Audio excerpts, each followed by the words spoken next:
Hello everyone, good morning. आज हम class 9 का चैप्टर नंबर 10 सर्कल स्टार्ट करने वाले हैं मैथ्स में। तो पहले सर्कल क्या है फ्रेंड्स, उसके अंदर आपको कौन कौन सी थियरी पढ़नी है उसकी बेसिक मैं आपको इन्फॉर्मेशन दे लेती हूँ। तो collection of all the points in a plane which are at the fixed distance from a fixed point in the plane is called a circle. Suppose ये आपके पास एक प्लेन है, प्लेन के अंदर एक फिक्स पॉइंट से सेम डिस्टेंस पे जितने भी पॉइंट्स आए हुए हैं सारे पॉइंट्स का जो कलेक्शन होगा उसको हम कहेंगे सर्कल। और वो फिक्स्ड जो पॉइंट है उनको हम सर्कल का सेंटर कहेंगे और जो फिक्स्ड डिस्टेंस है उसको हम कहेंगे रेडियस। सर्कल सरफेस को 3 पार्ट्स के अंदर डिवाइड करती है। इनसाइड पार्ट सर्कल का जिसको हम इंटीरियर कहेंगे, द सर्कल सेल्फ, और साथ में आउटसाइड का पार्ट यानी आउटसाइड द सर्कल यानी कि exterior part. The circle divides the plane on which it lies into 3 parts, inside the circle, interior the circle and outside the circle यानी कि exterior part. उसके बाद फ्रेंड्स कोड किसे कहेंगे हम, align segment terminating on the circle is called a code. Suppose आपके पास एक circle है और उस सर्कल के अंदर एक लाइन सेगमेंट आपने बनाई हुई है, उसको आप कहोगे कोड। तो code passing through the centre is called a diameter. तो सर्कल के अंदर आपको बहुत सारी कोड मिलेगी, इनफाइनाइट कोड मिलेंगी, और ऐसी कोड जो सर्कल के सेंटर में से पास हो रही है तो ऐसी कोड को हम कहेंगे diameter of the circle. Diameter is the longest code. Diameter सबसे लॉन्गेस्ट कोड होते हैं सर्कल के अंदर। A line which intersect a circle in 2 distinct point is called a second of the circle. यानी कि ऐसी लाइन सेगमेंट जो circle को 2 पार्ट्स के 2 अलग अलग इंटीरियर पॉइंट्स में इंटरसेक्ट कर रही है तो ऐसी लाइन को हम कहेंगे सेकेंड। और अगर एक ही पॉइंट में इंटरसेक्ट कर रही है ऐसी लाइन होगी तो उसको हम कहेंगे टेंजेंट ऑफ द सर्कल। उसके बाद the length of the complete circle is called circumference. यानी कि पेरीमीटर, कोई भी जो फिगर है आपके पास उसकी पेरीमीटर आप फाइंड करती हो, वैसे ही अगर आप सर्कल की पेरीमीटर फाइंड करते हो, उसकी बाउंड्री फाइंड करते हो तो उसको आप कहोगे circumference of the circle. A piece of a circle between 2 points is called an arc। वही सर्कल के अंदर अगर आपने 2 पॉइंट्स बनाए हुए और वो 2 पॉइंट्स जो सर्कल का पार्ट है, a piece of a circle between 2 points is called an arc। If the length of an arc is less than the semicircle, then it is a minor arc, otherwise it is a major arc। अगर if the length of an arc is less than the semi circle, अगर वो semi circle से less than है arc तो उसको हम कहेंगे minor arc. अगर वो सेमी सर्कल से ज्यादा है तो उसको हम कहेंगे major arc. The part of the circular region bounded by an arc and its कोड is called a segment of the circle. Circle का सेगमेंट किसे कहेंगे, सर्कल जो सर्कुलर रीजन जो है हमारे पास, आपके पास अगर एक कोड है और एक आपके पास आर्क है, सर्कल की आर्क है एंड कोड है, तो दोनों से जो रीजन बना है उसे हम कहेंगे सेगमेंट। अगर आपके पास माइनर आर्क है तो माइनर आर्क से माइनर सेगमेंट बनेगा, अगर आपके पास मेजर आर्क है तो मेजर आर्क से मेजर सेगमेंट बनेगा। क्लियर? तो the segment containing the minor arc is called the minor segment and the segment containing the major arc is called the major segment। Clear? उसके बाद sector की बात करते हैं फ्रेंड्स। सेक्टर किसे कहेंगे, the region between an arc and the 2 ready joining the center to the end points of the arc is called a sector। यानी कि फ्रेंड्स आपके पास एक सर्कल है, सर्कल के अंदर 2 रेडियस है, रेडियस एंड आर्क, उनसे जो रीजन बना हुआ है उसको हम कहेंगे sector. 2 radii and minor arc उससे माइनर सेक्टर बनेगा, 2 रेडी एंड मेजर आर्क उससे मेजर सेक्टर बनेगा। क्लियर? तो the minor arc corresponds to the minor sector and the major arc corresponding to the major sector. Clear? उसके बाद when 2 arcs are equal, that is each is a semicircle, then both segments and both sectors become the same and each is known as the semicircular region। अगर आपके पास segment and sector दोनों equal है यानी कि semi circle है, तो semi circle वाला जो रीजन होगा, जैसे यहाँ पे मैं आपको फिगर बना रही हूं, देखो सेमी सर्कल बन गया यहाँ पे। तो सेमी सर्कल वाला जो रीजन होगा उसी रीजन को हम कहेंगे सेमी सर्कुलर रीजन। यहाँ पे कोड भी है, आर्क भी है, यानी कि सेगमेंट भी बनेगा, यहाँ पे टू रेडी भी है और आर्क भी है, यानी कि सेक्टर भी बनेगा। तो सेगमेंट एंड सेक्टर दोनों यहाँ पे इक्वल है, इसलिए ऐसे रीजन को हम कहेंगे सेमी सर्कुलर रीजन। क्लियर। उसके बाद थोड़ी थ्योरम्स है जो आपको याद रखने हैं। तो equal chords of a circle subtend equal angles at the centre. अगर आपके पास A B is equal to C D, दोनों जो कोड है वो इक्वल गिवन है, तो ए बी से जो एंगल सेंटर पे बनेगा और सी डी से जो एंगल सेंटर पे बनेगा, ये दोनों एंगल्स इक्वल होंगे। सपोज ये 60 डिग्री है तो ये भी 60 डिग्री हो जाएगा व्हेन, जब A B is equal to C D. Clear. उसके बाद 10.2 थ्योरम है, if the angles subtended by the chords of a circle at the center are equal, then the chords are equal. Friends, 10.1 theorem हमने जो पढ़ा उसका converse theorem है। अगर आपके पास सर्कल के कोड से जो सेंटर पे एंगल बन रहे हैं वो इक्वल गिवन है, तो आपकी जो कोड है वो भी इक्वल होगी। क्लियर। कन्वर्स थ्योरम है बिल्कुल। उसके बाद 10.3 याद रखो, the perpendicular from the center of a circle to a chord bisect the chord. अगर सर्कल के सेंटर में से हम कोड के ऊपर परपेंडिकुलर ड्रॉ कर रही है तो वो कोड को बाइसेक्ट कर रही है, यानी कि यहाँ पे O M perpendicular to A B है, साथ में A M is equal to B M भी होगा। क्लियर। जब हम सर्कल के सेंटर पे से कोड पे लाइन बनाते हैं तब। उसके बाद the line drawn through the center of a circle to bisect a chord is perpendicular to the chord. 10.3 का converse theorem 10.4.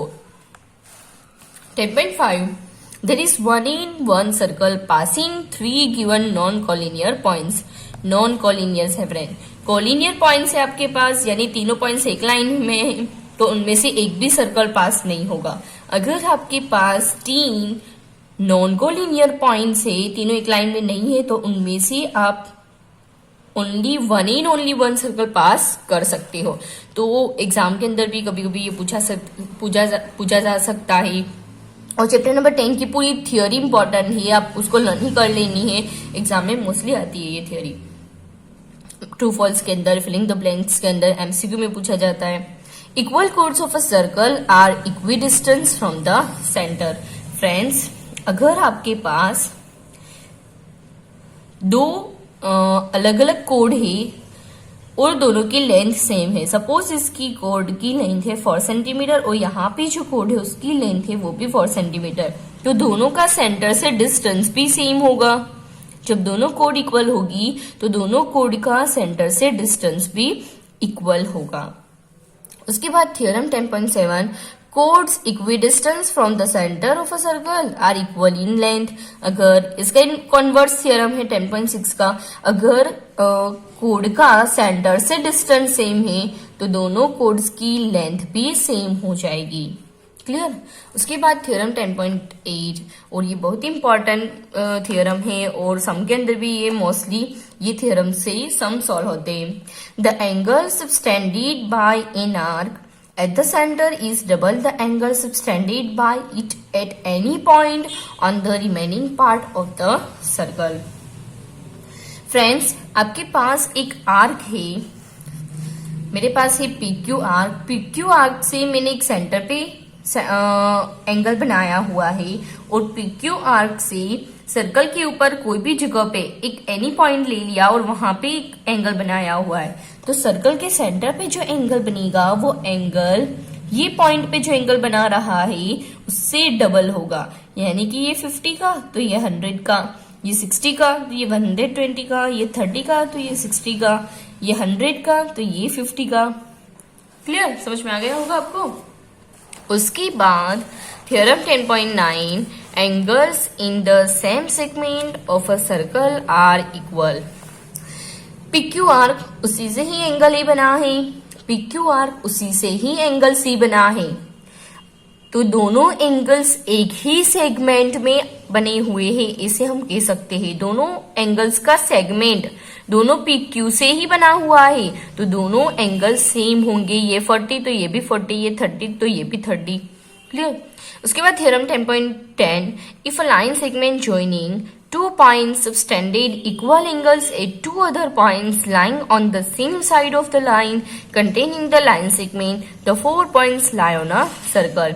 जैसे कि क्वाड्रिलेटरल लेते हो आप, वैसे ही सर्कल एक लाइन सेगमेंट बनाते हो जो दो पॉइंट्स को ज्वाइनिंग करते हैं, तो वो वहां पे जो एंगल्स क्रिएट होंगे सारे एंगल्स इक्वल है, तो वो चारों पॉइंट सर्कल के ऊपर आए हुए हैं। उसके बाद 10.11, the sum of either pair of opposite angles of a cyclic quadrilateral is 180। Cyclic quadrilateral का मतलब सर्कल के अंदर जो क्वाड्रिलेटरल फॉर्म होता है उसको हम साइक्लिक क्वाड्रिलेटरल कहेंगे। और साइक्लिक क्वाड्रिलेटरल के अंदर जो ऑपोजिट एंगल्स होते हैं, सपोज ये ए बी सी डी, तो साइक्लिक क्वाड्रिलेटरल के अंदर ऑपोजिट एंगल्स हमेशा सप्लीमेंट्री होते, दोनों का प्लस 180 होगा। Angle B plus angle D also 180। Clear.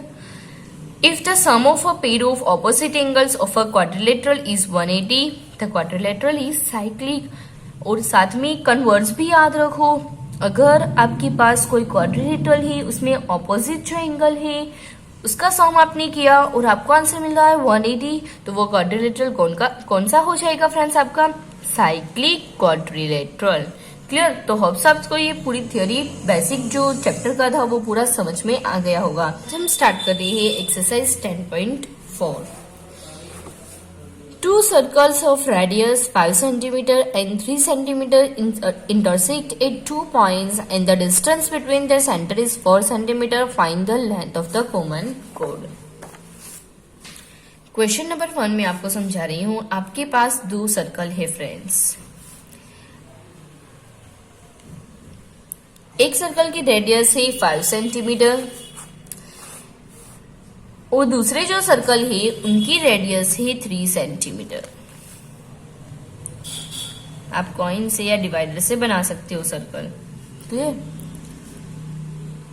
दोनों सर्कल की जो सेंटर है, सेंटर के बिटवीन का डिस्टेंस आपको गिवन है 4 सेंटीमीटर। आपको क्या फाइंड करना है? सर्कल की जो कॉमन कोड है, कोड मैंने समझाया था फ्रेंड्स, ये सर्कल का ये सर्कल के दोनों इंटरसेक्टिंग पॉइंट है, तो वहां से मैंने एक कोड बना ली। ये सर्कल की भी ये कोड है और ये सर्कल की भी ये कोड है, तो जो कॉमन कोड है उसका डिस्टेंस आपको फाइंड करना है। तो मैं यहाँ पे लेबल कर लेती हूँ।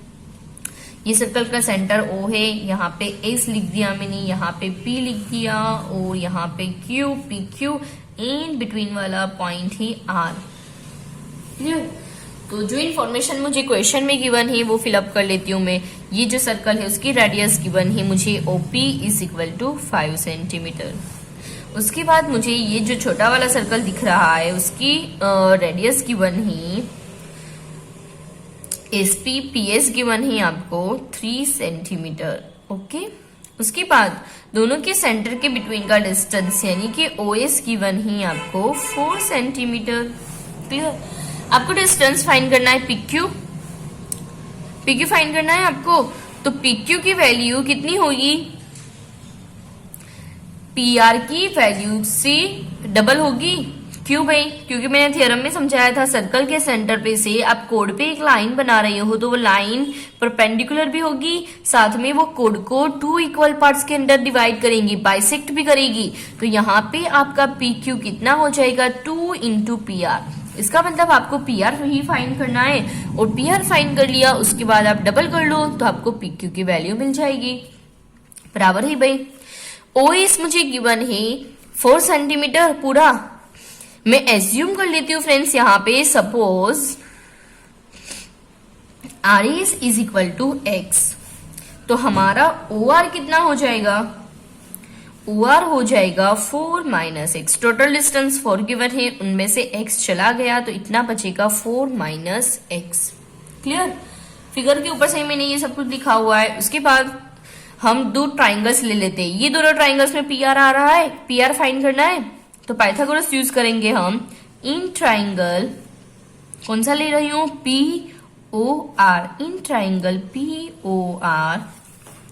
पाइथागोरस थ्योरम क्या हो जाएगा फ्रेंड्स, हाइपोटेनस का square PO square is equal to OR square plus PR square. Clear. OP की वैल्यू आपको गिवन है, आपको PR फाइंड करना है, तो PR स्क्वायर हो जाएगा OP स्क्वायर, OP लिखो या PO लिखो कुछ फर्क नहीं पड़ने वाला, माइनस OR स्क्वायर, तो आपको PR मिल जाएगा। OP स्क्वायर गिवन है फ्रेंड्स, OP की वैल्यू गिवन है 5 स्क्वायर माइनस OR आपने ले लिया 4 minus x whole square. Clear. तो PR स्क्वायर आपको मिल जाएगा 25 minus 16 minus 8x plus x square. तो PR स्क्वायर की वैल्यू हो जाएगी 25 minus 16 plus 8x minus x square. तो आपका PR स्क्वायर हो जाएगा 25 minus 16 9 plus 8x minus x square. Clear. अब PR ये वाले ट्राइंगल के अंदर भी आ रहा है, कौन से ट्राइंगल के अंदर भाई, इन ट्राइंगल PRS। तो इन ट्राइंगल PRS, तो वहां पे भी मुझे पाइथागोरस थ्योरम यूज करना पड़ेगा, तो कर लेती हूं भाई। तो पाइथागोरस थ्योरम में हाइपोटेनस ये हो जाएगा PS square is equal to PR square plus RA square. यहां से भी मुझे PR की वैल्यू फाइंड करनी है, तो PS square minus RS square. PS कितना गिवन है, PS 3 square minus RS given है x स्क्वायर। तो PR स्क्वायर की वैल्यू मिल जाएगी आपको 9 माइनस s स्क्वायर। फ्रेंड्स आपके पास दो इक्वेशन है, equation number 1, equation number 2। PR square is equal to ये, PR square is equal to ये, तो हम क्या करेंगे, दोनों को इक्वल कर लेंगे, कर सकते हैं। 9 plus 8x comparing equation number 1 to equation number 2, minus x square is equal to 9 minus x square. x square both side cancel हो जाएगा, minus x square minus x square. यहां पे बचेगा 8x is equal to 9 minus 9, x is equal to 0, x की value आ जाएगी आपके पास 0, और ये वैल्यू क्या करनी है आपको, PR के अंदर पुटअप कर लेनी है। तो PR square is equal to 9 minus 0 square, 0 हो जाएगा, तो PR की वैल्यू हो जाएगी फ्रेंड्स, PR स्क्वायर की वैल्यू हो जाएगी 9 और PR की वैल्यू हो जाएगी, स्क्वायर रूट निकालोगे तो आंसर मिलेगा 3 सेंटीमीटर। और आपको फाइंड करनी है कोड की लेंथ। आपकी कोड क्या है, PQ है, PQ है आपकी कोड। PQ की वैल्यू कितनी होगी, 2 इंटू PR। तो PQ is equal to 2 into PR is equal to 2 into 3, तो PQ की वैल्यू आ जाएगी 6 सेंटीमीटर। क्लियर।